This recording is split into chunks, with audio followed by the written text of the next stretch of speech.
Hello everyone, welcome back to the channel. তো আজকে আমরা আলোচনা করব এই বছরের অন্যতম আলোচিত বাংলা সিনেমা, ঈদে মুক্তিপ্রাপ্ত সিনেমা বস আফরান নিশো অভিনীত সিনেমা দাগি সিনেমার। তো এখানে আফরান নিশো ছাড়াও তমা মির্জা, সুনেরা বিনতে কামাল অভিনয় করেছেন এবং তাদের অভিনয়ে, আমি বলবো সু অভিনয়ে ভরপুর এই সিনেমাটি শুধু ঈদে মুক্তি পেয়েই নয়, দর্শকের হৃদয়ে জায়গা করে নিয়েছে গল্প, নির্মাণ আর আবেগ দিয়ে। এই ভিডিওতে থাকছে দাগি সিনেমার কাহিনীর বিশ্লেষণ, অভিনয় পারফরম্যান্স, সিনেমার বার্তা, নির্মাণ শৈলী আর দর্শকদের প্রতিক্রিয়া একদম বিশদভাবে। তো চলুন শুরু করা যাক। দাগি সিনেমাটি পরিচালনা করেছেন জনপ্রিয় নির্মাতা শিহাব শাহিন আর প্রযোজনায় ছিল আলফা আই, SVF ও চরকি। প্রধান চরিত্রে তো অলরেডি বলেছি আফরান নিশো, তিনি নিশান চরিত্রে অভিনয় করেছেন, তমা মির্জা জেরিন চরিত্রে, আর সুনেরা বিনতে কামাল হচ্ছেন লিখন চরিত্রে। সিনেমাটির চিত্রগ্রহণ করেছেন শুভঙ্কর ভর এবং সঙ্গীতে ছিলেন সাজিদ সরকার ও আরাফাত মহসিন। সিনেমার দৈর্ঘ্য প্রায় 142 মিনিট, কিন্তু সেই সময়টা যেন চোখের পলকে কেটে যায়। এই সিনেমাটি মুক্তি পেয়েছে 2025 সালের ঈদ উল ফিতরে এবং সারা দেশের নানা হলে দর্শক দারুণভাবে গ্রহণ করেছে এই সিনেমাটি, স্পেশালি মাল্টিপ্লেক্সগুলোতে। তো কাহিনীর বিশ্লেষণ করতে গেলে দাগি মূলত একটি রোমান্টিক ট্র্যাজেডি। এই গল্পের কেন্দ্রে রয়েছে নিশান নামের এক যুবক, যার জীবন পাল্টে যায় একটি ঘটনার পর। প্রেম, অনুশোচনা, অপরাধ আর আত্মমুক্তির গল্প নিয়ে তৈরি এই সিনেমা। নিশান একজন দাগি কয়েদি, তার কয়েদি নাম্বার 786। সে ভালোবেসেছিল জেরিনকে, কিন্তু এক ভুল সিদ্ধান্ত তার জীবনকে চিরতরে বদলে দেয়।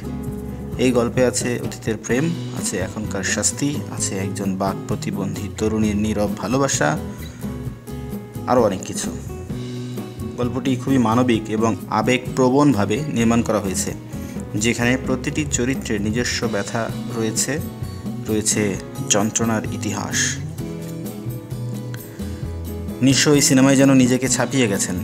তিনি 3টি আলাদা লুকে হাজির হয়েছেন: একজন প্রেমিক, একজন কয়েদি আর একজন পরিণত মানুষ।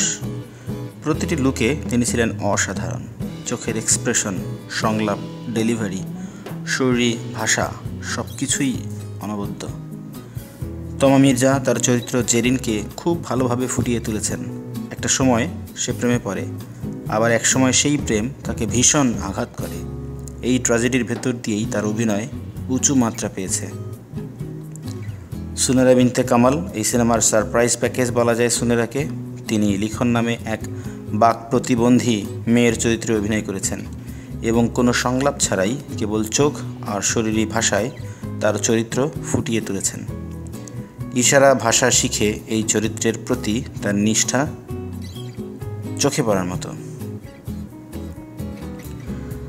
ক্যামেরার কাজ এবং লোকেশনের কথা বলি। সিনেমার শুটিং হয়েছে সৈয়দপুর, রাজশাহী এবং ঢাকার নানা জায়গায়।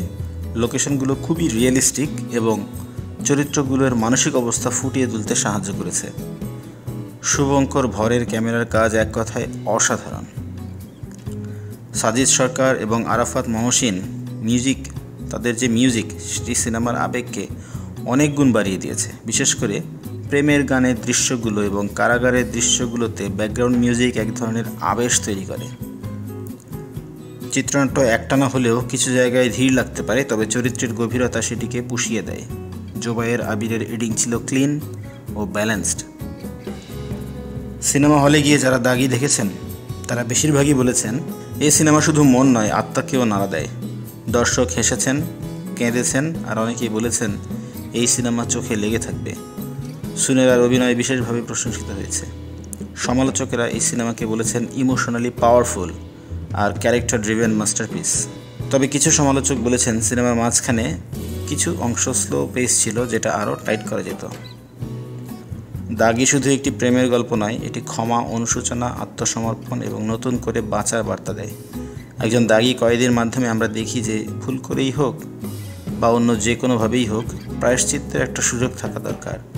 আর সবচেয়ে বড় কথা, ভালোবাসা কখনো নীরব হলেও তা গভীর হয়। সব মিলিয়ে দাগি এমন একটি সিনেমা যা আপনার হৃদয়ে দাগ কেটে যাবে, একদম তার নামের মতোই। আফরান নিশো, সুনেরা আর তমা মির্জা তিনজনই তাদের ক্যারিয়ারের অন্যতম সেরা কাজ করেছেন। আর যদি আপনি এখানে দাগি না দেখে থাকেন তাহলে অবশ্যই রিকমেন্ডেশন থাকবে, দেরি না করে দেখে ফেলুন। ভিডিও ভালো লাগলে একটি লাইক দিন, চ্যানেলটিকে সাবস্ক্রাইব করুন আর কমেন্ট করে জানিয়ে দিন দাগি সিনেমাটি দেখে আপনার কেমন লেগেছে। ধন্যবাদ সবাইকে। দেখা হবে আবার নতুন কোনো রিভিউতে। ততদিন পর্যন্ত ভালো থাকুন, সিনেমার সঙ্গে থাকুন।